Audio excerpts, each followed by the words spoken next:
Bienvenidos, como decía Martina, a estas jornadas anuales de ambiente y salud. Bueno, ya es el quinto encuentro también, así que estamos ya en la recta final. Estos encuentros en los cuales nos reunimos, todos estudiantes, docentes, directores y bueno, todo aquel que quiera aprenderse y que por medio de la difusión de las jornadas se le haya interesado, y aquí está. Así que es muy heterogéneo todo el auditorio que tenemos. Como decía Martín, en primer término vamos a compartir un poco el grado de avance que ha tenido Judith Dopazo, que es una de nuestras doctorandas avanzadas en el doctorado. Nos va a mostrar justamente su trabajo, que se titula El quitridio en anfibios, condiciones ambientales y agentes dispersores. Judith es veterinaria, es egresada de nuestra universidad, también es profesora de arte, es becaria doctoral del CONICET, ingresó en nuestro doctorado ya en el año 2016, y bueno, está dirigida en su tesis por los doctores Igor Berkuski, Antonio Felipe y Federico Cacoliris. Así que bueno, buenísimo. Judith, adelante, estamos con ganas de escuchar cómo te está yendo en esta aventura. Bueno, muchas gracias y bueno, buenas tardes para todos. Me voy a tomar ahí un segundito para proyectar, así ya me quedo tranquila. Ahí se alcanza a ver bien, sí. Se ve muy bien. Bien, vamos ahí. Bueno. Bueno, como me presentaron recién, mi nombre es Judith Dopazo, soy veterinaria en mi formación de grado. Mi trabajo de investigación lo realizo dentro del Instituto Multidisciplinario sobre Ecosistemas y Desarrollo Sustentable, y bueno, y me acompañan 3 directores que me brindan su apoyo, que bueno, ya fueron presentados. Bueno, el título de mi tesis lo resumo al que aparece: el quitridio en anfibios del sur de Sudamérica, condiciones ambientales y agentes dispersores. Y en esta oportunidad, como verán, le agregué el detrás de escena, que bueno, ahora ya se van a dar cuenta por qué es. Bueno, para cumplir con los requisitos que nos van pidiendo, les voy a contar un poquito cómo es el estado de avance. Yo fui admitida en noviembre del 2016, la aprobación del plan de formación fue en agosto del 2017 y la aprobación del plan de tesis en marzo del 2020. Cuento con cursos de posgrados internos con un total de 19 créditos, cursos de posgrados externos con un total de 6 créditos, estadías de investigación también un total de 6 créditos, y tengo las publicaciones relacionadas al tema de tesis y afines en prensa y en curso. Y por suerte cuento con el certificado de idioma extranjero de inglés. Bien, para poner un poquito en introducción sobre lo que aborda el tema de mi tesis, me pareció importante llevarlos a esta diapositiva, ¿sí? Que es la tapa de una revista prestigiosa, de la revista Science, una revista internacional, que hace un par de años dedicó su tapa a hablar sobre el origen de este quitridio, ¿sí? Cuando hablamos de un quitridio nos referimos precisamente al hongo que afecta a los anfibios, generando una pandemia, ¿sí? Quizás ahora también me veo favorecida porque, bueno, ya todos sabemos lo que es una pandemia, entonces sería la misma situación, pero en anfibios. Este hongo, que tiene un nombre bastante complicado, por eso lo llamamos el hongo quitridio, ¿sí? Afecta a los anfibios, serían las ranas, los sapos, a nivel de su piel, específicamente en la epidermis, lo cual genera alteraciones. Bueno, y se preguntarán por qué, ¿no? Entonces Science dedicó esta etapa de su portada, y justamente es por lo que veníamos hablando, ¿sí? Este hongo generó mortandades a nivel de todo el mundo, lo cual generó grandes declinaciones de los anfibios. En esta ocasión, por ejemplo, el artículo hablaba sobre la búsqueda del origen de esta cepa, ¿sí? De dónde había surgido. Y creo que también es un dato muy valioso cuando nosotros nos damos cuenta de que en este artículo trabajaron 58 investigadores, pertenecientes a 38 instituciones y más de una veintena de países, ¿sí? Esto quiere decir que es una enfermedad que genera la preocupación por los investigadores y los grupos de conservación que trabajan con anfibios a nivel de todo el mundo. Específicamente, sí, en este plasmiferio nosotros podemos visualizar los distintos puntos que marcan cómo este quitridio se encuentra distribuido en todo el mundo, pero lo que estaría sucediendo es que determinadas regiones, sobre todo lo que es el continente, el hemisferio norte y el continente australiano, donde abordan muchísimo este tema, pero a nosotros, por ejemplo, nos pasaba que no tenemos suficientes datos, ¿sí? Entonces, obviamente que siempre para saber, primero hay que hacer una investigación, de conocer la situación. Y eso fue lo que nos llevó al objetivo de este proyecto doctoral. Precisamente evaluar la extensión del quitridio en las distintas ecorregiones del sur de Sudamérica. ¿Para qué queríamos hacer esto? Porque nosotros sabíamos que esta información, este conocimiento, resultaría esencial para poder generar acciones de manejo en las poblaciones de anfibios, sobre todo en las que se encuentran bajo ciertas amenazas, y predecir escenarios futuros en cambios de la biodiversidad. Bien, en una presentación tradicional, yo les estaría entonces ahora hablando sobre los objetivos específicos que aborda el proyecto doctoral y sobre las metodologías, ¿sí? La metodología que implicaría entonces el hisopado, que es la toma de muestra de cada uno de los individuos, la extracción de ADN, y bueno, en esa imagen también quise como poner en forma de agradecimiento en parte, y para contarles que básicamente invadí uno de los laboratorios, el de Biología Celular y Sistémica de la Facultad de Veterinaria, para lograr procesar las 279 muestras que son las que actualmente se encuentran analizadas. Y finalmente la técnica molecular, que es la técnica de qPCR, ¿sí? Sobre estas metodologías yo hablé en las jornadas del anterior año, que se encuentran ya grabadas, así que bueno, los invito a que puedan visitarlas, y dejo este espacio también como para, al concluir la charla, me puedan realizar la pregunta que quieran, que bueno, encantada les voy a contestar lo que esté a mi alcance. Bien. Entonces, teniendo en cuenta eso, el objetivo de esta presentación el día de hoy es contarles el detrás de escena, ¿sí? Porque muchas veces lo que sucede es que nosotros contamos lo que estamos realizando, ¿sí? Nuestro objetivo, lo que realmente implica lo que es el proyecto que estamos llevando adelante. Pero en realidad muchas veces pasan, y al menos fue en mi caso, que detrás de ese show o de eso que estamos mostrando hay un mundo, ¿sí? Podríamos llamarlo, bueno, el detrás de bambalinas, por ponerle algún término, ¿sí? Que sería todo eso que hace al armazón de lo que nosotros en realidad estamos presentando, ¿sí? Que es nuestro objetivo final. Entonces hoy les quiero contar un poquito sobre eso, ¿sí? Teniendo en cuenta de que, como les dije anteriormente, el año pasado ya expuse, y espero poder presentar los datos finales en la defensa de tesis, bueno, cuanto antes mejor, ¿no? Entonces, bueno, hoy les quiero contar sobre esto, ¿sí? sobre este detrás de escena, que obviamente son pocos quizás las personas que lo saben, y creo que puede llegar a ser muy fructífero, sobre todo para quienes recién están comenzando, o quienes de pronto se encuentran con alguna dificultad, y que muchas veces nosotros planteamos, ¿no? esa dificultad como algo negativo, y muchas veces son grandes oportunidades de crecimiento, y que no tenemos que bajar los brazos, ¿no? Que muchas veces en parte también son barreras que están en nuestra mente, y bueno, y que tenemos la capacidad de poder pasarlas. Así que bueno, les quiero compartir con ustedes 3 historias que bueno, espero que sean de utilidad. En secuencia, les voy a contar sobre la primera historia, ¿sí? La primera historia habla sobre el financiamiento.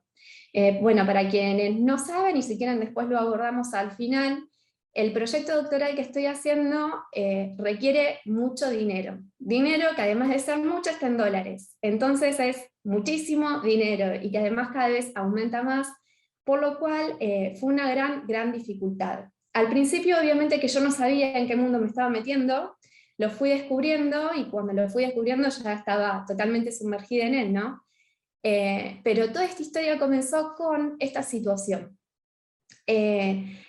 Resulta que yo tenía que aprender dos técnicas que eran fundamentales, dos técnicas básicas. Una que era la extracción de ADN y la otra, la técnica molecular de qPCR. Dos mundos totalmente nuevos para mí, o sea, todo lo que fui aprendiendo realmente es casi todo nuevo.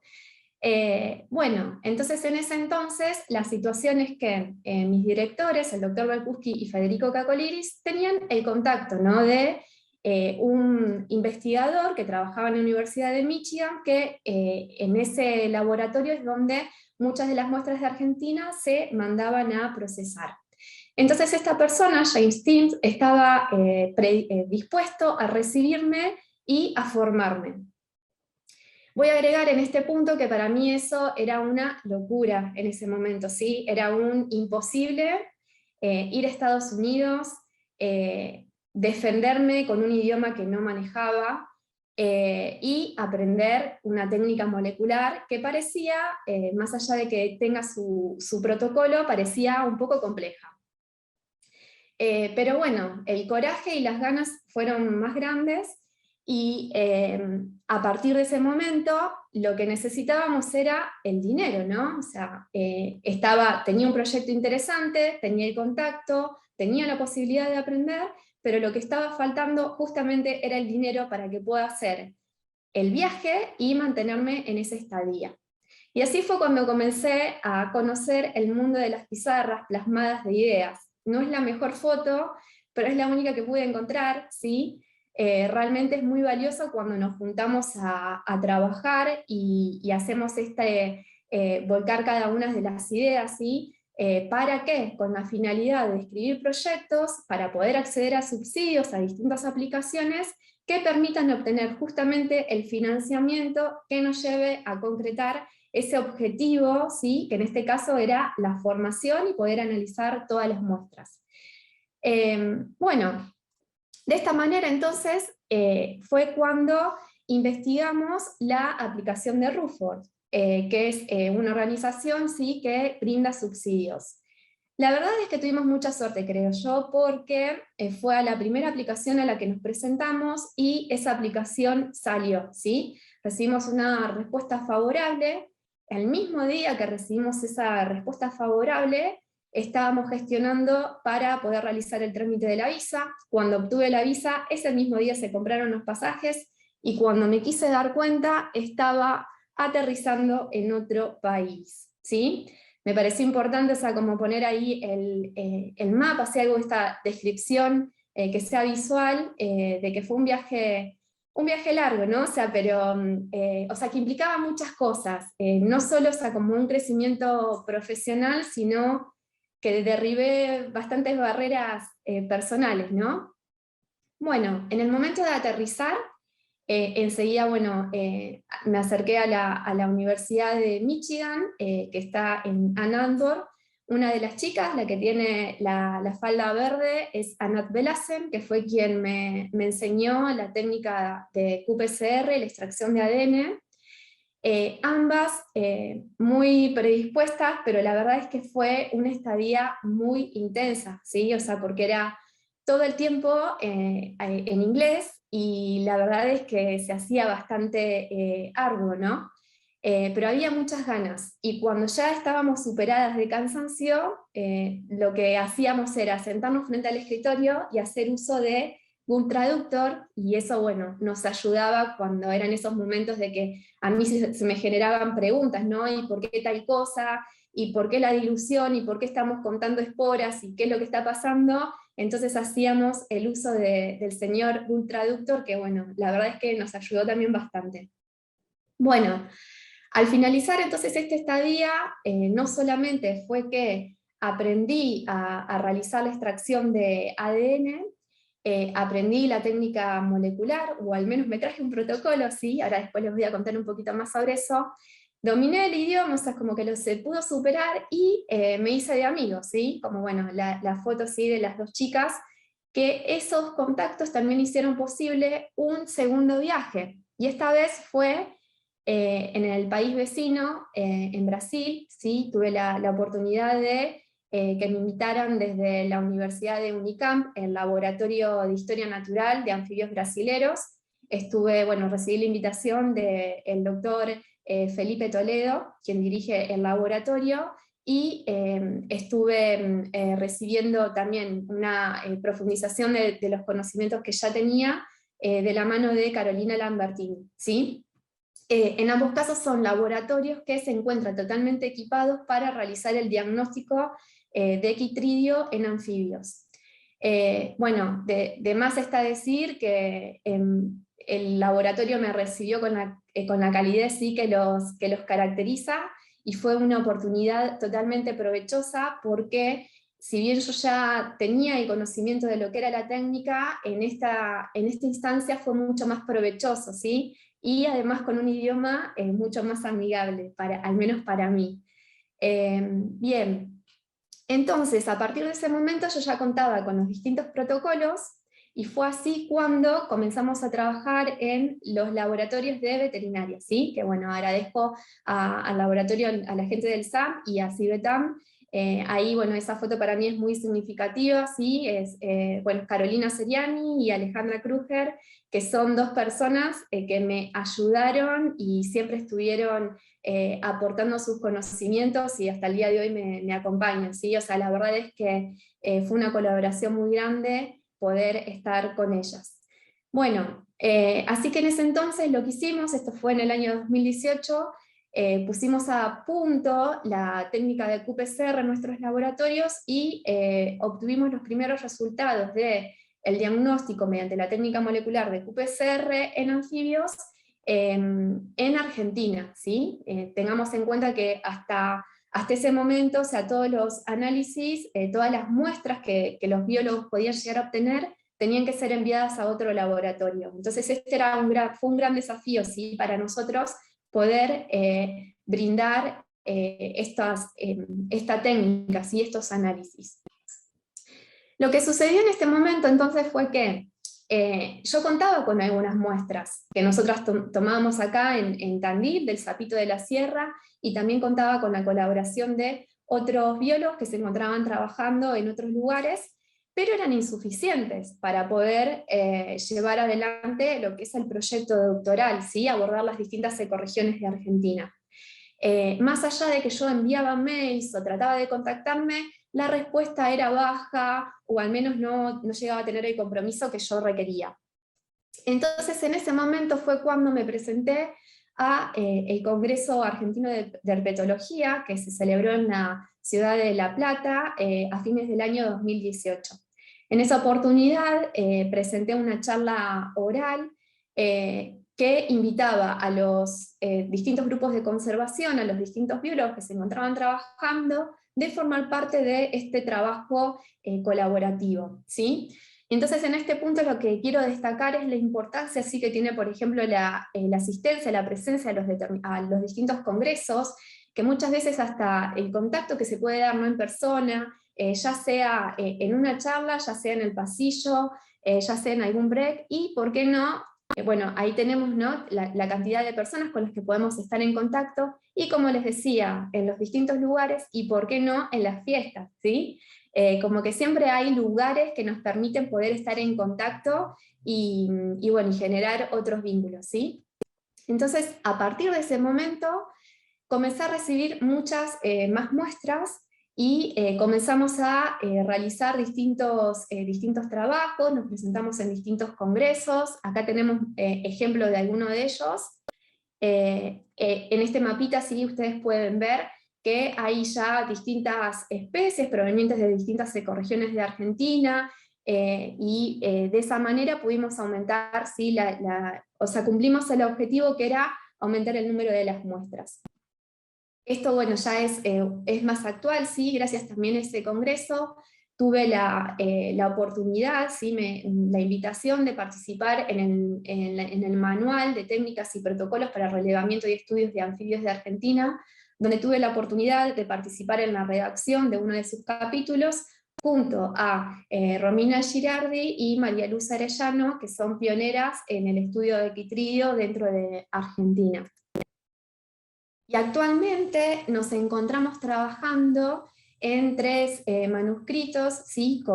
Ahí tienen las fotos de 3 especies que se encuentran con graves problemas, que se encuentran en peligro, ¿sí? Una de ellas es Alzodes Pehuenches, que es un proyecto de conservación que lidera Valeria Corbalán.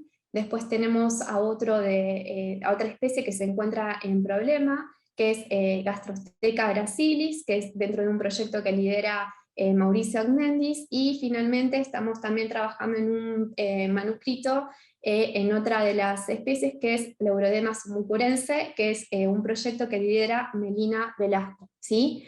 Entonces, bueno, con esto aprovecho también, por ejemplo, para contarles que actualmente tenemos ya un número que es acorde al objetivo que teníamos, ¿sí? Fueron analizadas 279 muestras el pasado 4 de noviembre, junto con Alejandra y bueno, con Carolina, y esta vez se sumó Victoria Nieto. Hicimos nuevamente los análisis de las muestras que anteriormente habían dado. Y bueno, gracias a eso también podemos decir que ya tenemos todos los resultados que logramos, que la técnica se implemente muy eficientemente, así que bueno, estamos muy contentos por esos, y bueno, obviamente que ahora hay que ponerse a analizar los resultados de esos análisis y a ponerse a escribir. Bien, y finalmente la tercera historia que les quiero contar, para mí es muy significativa, ¿sí? Y habla sobre la adaptabilidad, ¿sí? En este caso, en uno de los primeros estudios que habíamos realizado, había detectado que en una zona de Argentina, específicamente en la meseta de Somucurá, se encontraba una carga muy alta de quitridrio, ¿sí? Entonces, dado que tenía que hacer un estudio para tratar de disminuir la carga de quitridrio en anfibios, este era el lugar ideal. De esa manera estuvimos programando un viaje que obviamente es un lugar que es muy lejano a nosotros, ¿sí?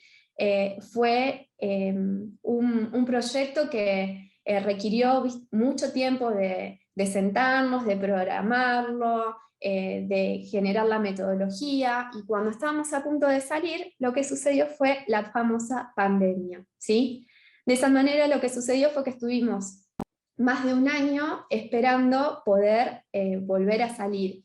Teníamos muchas ganas de poder completar obviamente el proyecto, estábamos ansiosos por salir, y finalmente salimos, y después de 12 horas de pura ruta llegamos a el lugar, ¿sí? Ahí pueden visualizar en la foto, en esa casita es donde nos alojamos durante 15 días aproximadamente.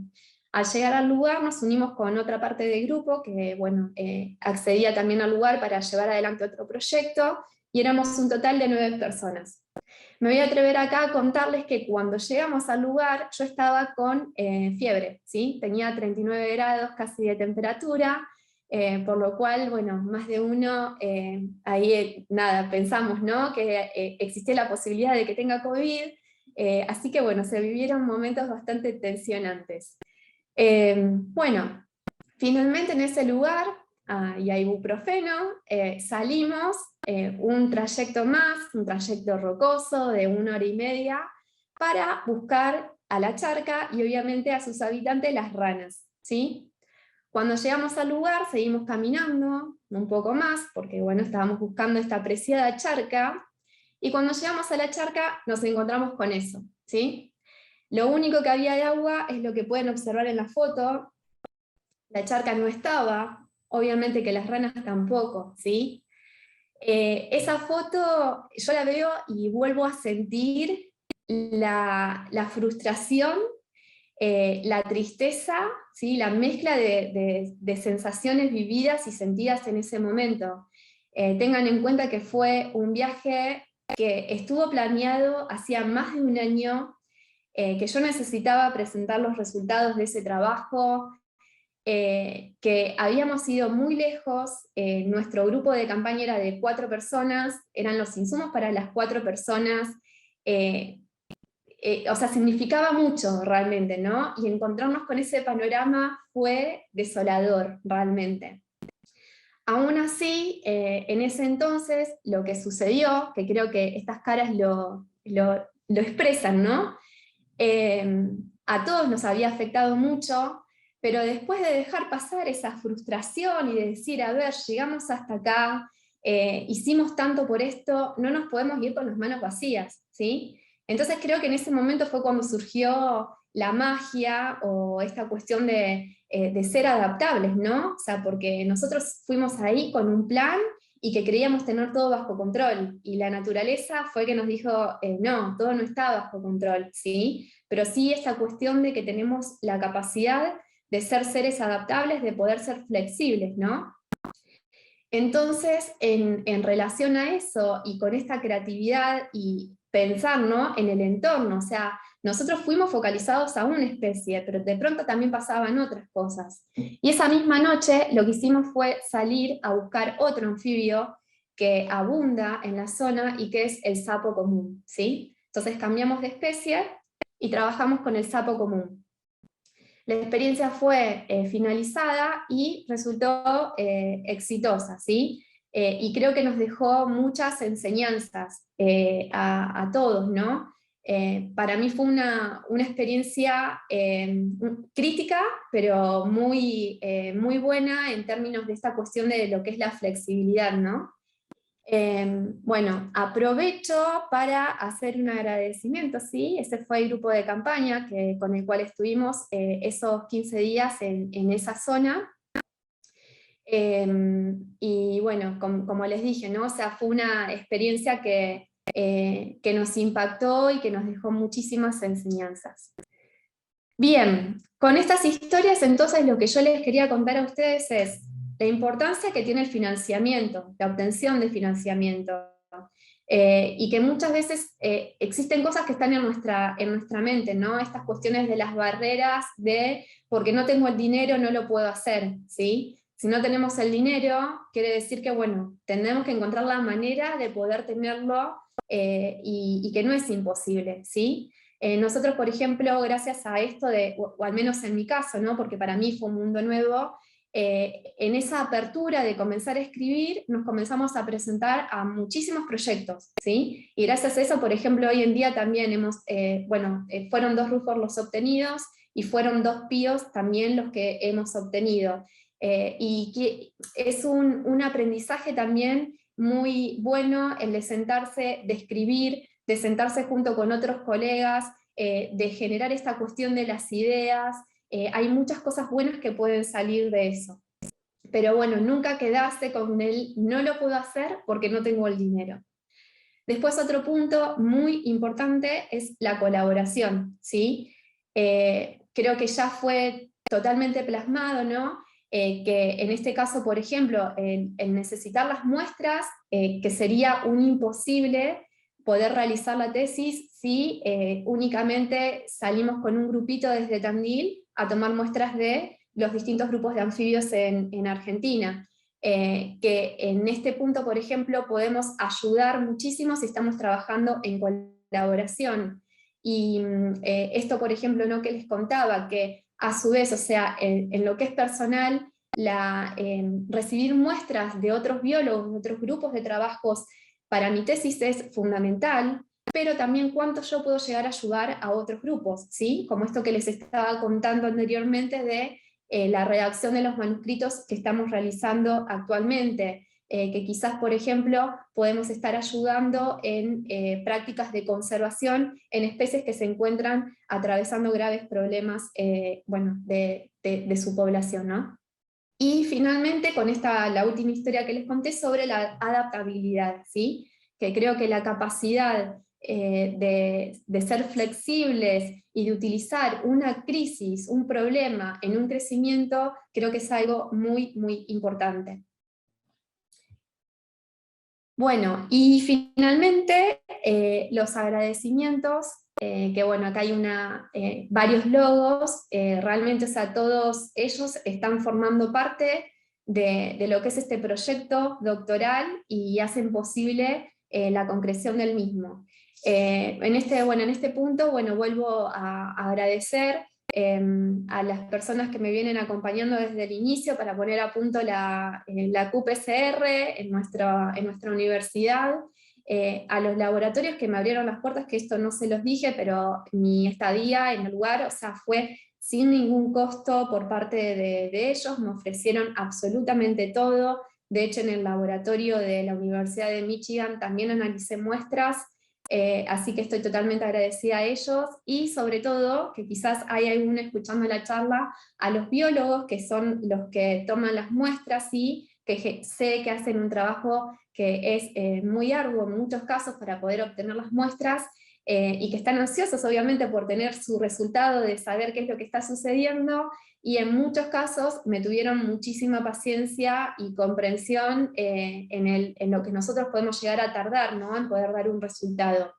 Pero bueno, esto lo que quiero rescatar es que este proyecto doctoral es gracias a la participación y colaboración de muchísimas personas, así que bueno, muchísimas gracias a todos los que hacen posible este proyecto. Bueno, Bueno, les agradezco la atención, creo que hay tiempo como para hacer preguntas, así que siempre y cuando las pueda estar ahí contestando, contenta de poder responderles. sí, hay tiempo porque has cumplido perfectamente con el plazo. Según lo que me pasó Martín, estás perfecta, así que tenemos un tiempito.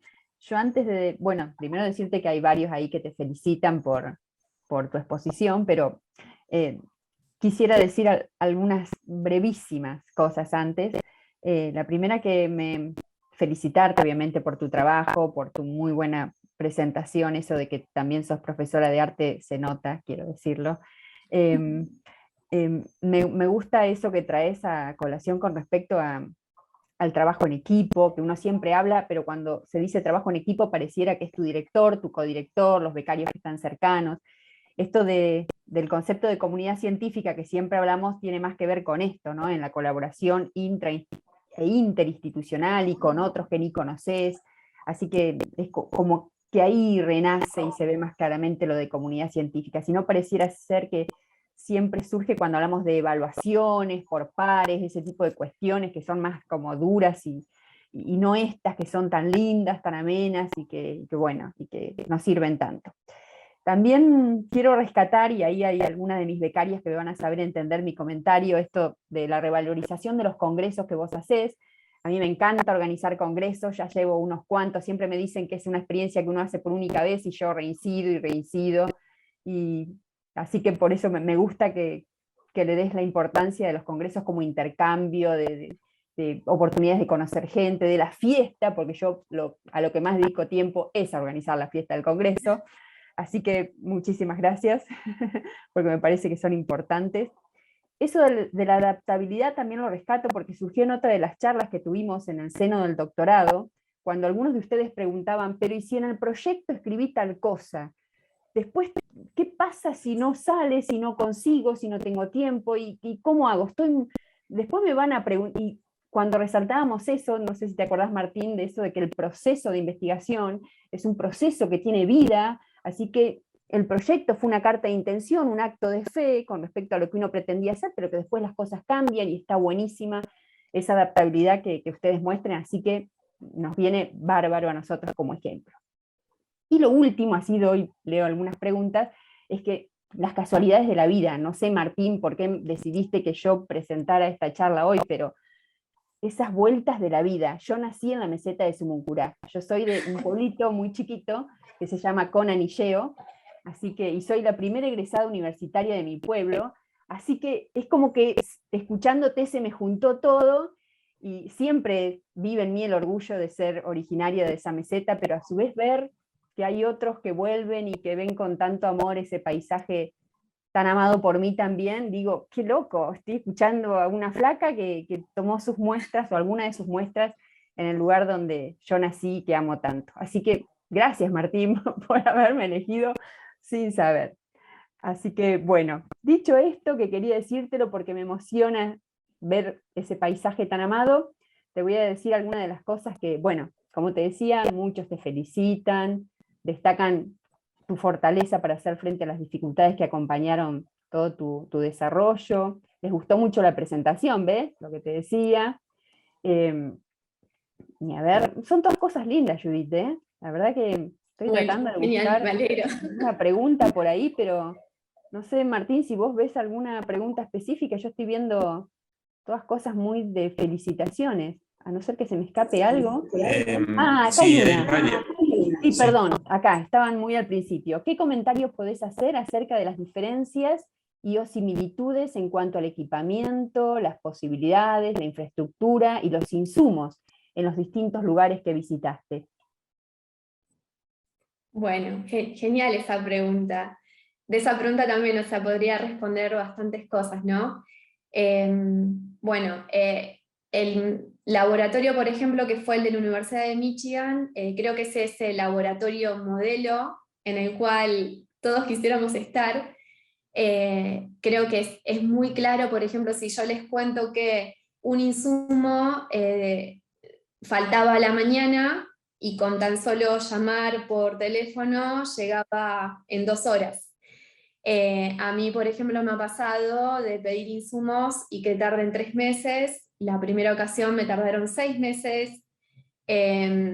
Bueno, hay un montón de historias que se podrían desarrollar, ¿sí? Detrás, por ejemplo, de cada uno de los insumos hay una historia que guarda un montón de mails y de perseguir al laboratorio, ¿sí? Yo, por ejemplo, cuando vine acá fue, bueno, escribo y pido tal cosa. Después aprendí de que no, de que tenía que tener el número de seguimiento, de que tenía que tener el número de lista para decirle lo que estoy buscando es tal cosa, o sea, es bastante arduo y es una realidad totalmente distinta. Otra de las cosas, por ejemplo, es que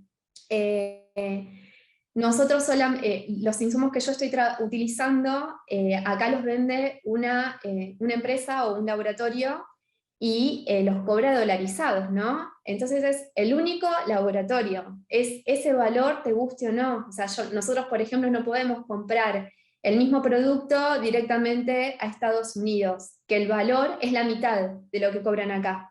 Nosotros tenemos que comprarlo al laboratorio que te lo vende acá, ¿no?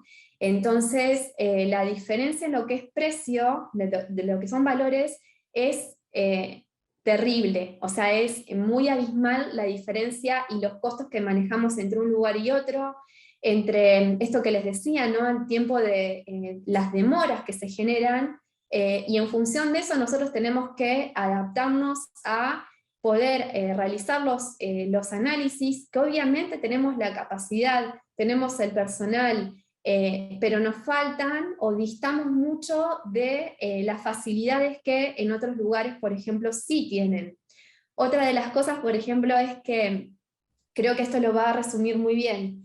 Cuando estuve en la Universidad de Michigan, hice varios análisis y yo manipulaba, ¿no?, los distintos reactivos y faltaban tips y allá hay, o sea, era tips para hacer dulces, micropipetas para hacer dulces de las distintas gradaciones que querías, ahí las tenías disponibles. Nuestra realidad en relación a eso también es muy diferente, ¿no? Pero en ese entonces, cuando yo estaba en la universidad, yo manipulaba y hacía. Y de pronto las QPCR me salieron con unas curvas divinas. Cuando yo vine acá y que quisimos poner a punto, ese fue un gran problema para mí, ¿sí? Porque yo sabía que detrás de cada reactivo había 57.000 pesos, 20.000 pesos, o sea, había mucho dinero, ¿sí? Entonces ya la manipulación que yo tenía de cada una de las cosas no era la misma. Y bueno, en función de eso también, por ejemplo, ¿no?, este agradecimiento que quise hacer a Victoria Nieto. Ella es una técnica de la Facultad de Veterinarias que realiza actualmente los análisis de COVID, entonces tiene un manejo, ¿no?, con esta cuestión de las micropipetas, y fue quien me ayudó a hacerlo ahora, porque yo necesitaba resultados que puedan ser publicables, ¿no? Entonces, para poder conseguir eso, los resultados tenían que ser con una eficiencia de la técnica muy alta, y quizás a mí no me estaba saliendo, ya sea porque estaba manejando quizás mal las micropipetas, porque las micropipetas no eran las adecuadas, porque cantidad de cosas, ¿no? Entonces, bueno, por ejemplo, su rol en esta cuestión de tratar de hacer todo lo más prolijo posible para obtener un resultado que sea publicable, que sea confiable, ¿sí? Entonces creo que quizás me fui un poquito de la pregunta en sí, pero hay una diferencia muy grande entre lo que es Estados Unidos. Brasil se asemeja más a nosotros y nosotros, ¿sí? Y después, por ejemplo, otra de las cosas es que cuando yo vine, obviamente me lo enseñaron así en Estados Unidos, así lo tengo que hacer. En mi cabeza no estaba alejarme ni un poquito, ¿no? Entonces, una de las cosas, de las técnicas es esta extracción de ADN, que no dejan de ser recetas, ¿sí? Porque uno tiene que ser muy metódico, si es prolijo, te va a salir. Siempre y cuando tengas los insumos que estás necesitando. Yo cuando vine de allá, obviamente que usé el kit de extracción, ¿sí? El kit de extracción yo lo compro, sale $264 para procesar 50 muestras, ¿sí? Entonces yo me agarré, por ejemplo, a un kit. En Brasil, ahí ya tenían una diferencia y que no utilizaban kits, sino que la extracción de ADN es un poco más casera, ¿sí? Pero bueno, o sea, esta cuestión, ¿no? De que muchas veces hay que readaptarse de acuerdo a las necesidades y las posibilidades que uno tiene. Realmente si yo, por ejemplo, hoy comenzara de nuevo con otra investigación y trataría de desligarme de ese kit comercial que sale tan caro como para adaptar la situación a nuestras posibilidades. Bien, y te voy a leer una última pregunta, porque ya estamos en horario. Te preguntan cuáles son tus planes post-tesis, cómo va a seguir el proyecto de proveer el servicio de diagnóstico. Bueno, ahí ya dijiste algo muy importante, no sé, esto de proveer el servicio de diagnóstico, eso sería un sueño. Creo que sería muy útil, sobre todo para los distintos grupos de conservación que trabajan en anfibios. Cuando uno, por ejemplo, trabaja en conservación, está bueno poder tener el resultado inmediatamente, ¿no? O sea, si por imaginarnos una situación, hay un Amphibian Ark, que sería un sitio que está tratando de reproducir una determinada especie y lo quiere liberar, obviamente va a querer saber cómo es la condición, ¿no? De esos individuos que está liberando. Y uno necesita tener los resultados ya. Nosotros eso, por ejemplo, ahora no lo podríamos estar brindando, pero ese sería como el sueño, ¿no?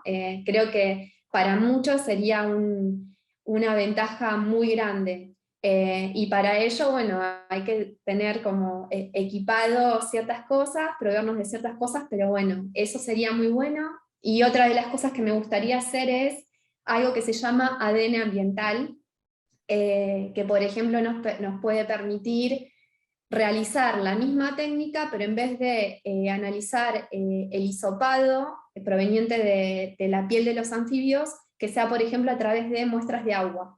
Entonces nosotros podríamos tomar una muestra de agua y determinar si en ese lugar se encuentra presente el hongo o no se encuentra presente. Creo que eso sería también algo muy interesante. Bueno, y no voy a dejar pasar porque hay acá 2 o 3 que te piden a ver si podés adelantar un poco de cómo ves el panorama en el país con respecto al Quitrideo. Bien, no sé cómo estoy de tiempo, pero 2 líneas, aunque nosotros, sea, como para sacarnos la bien, curiosidad. esto es totalmente extraoficial, porque hay que sentarse y analizar las muestras, pero en un principio el proyecto doctoral iba más de la mano con la relación de que esperábamos encontrar en distintas ecorregiones, según las condiciones ambientales, la presencia o ausencia del hongo. Y creo que esta situación que nos pasó en Meseta de Somuncurá, que no encontramos las ranas, que justamente nosotros íbamos a trabajar con las ranas porque tenían una alta concentración del hongo, y terminamos trabajando con los sapos, el sapo común, nos encontramos, en ese momento mi lectura fue, qué terrible esto, porque de los 25 sapos con los que trabajamos, solamente uno era positivo a la presencia del hongo, el resto no. Entonces era algo negativo, ¿no? Si se lee en un inicio, ¿no?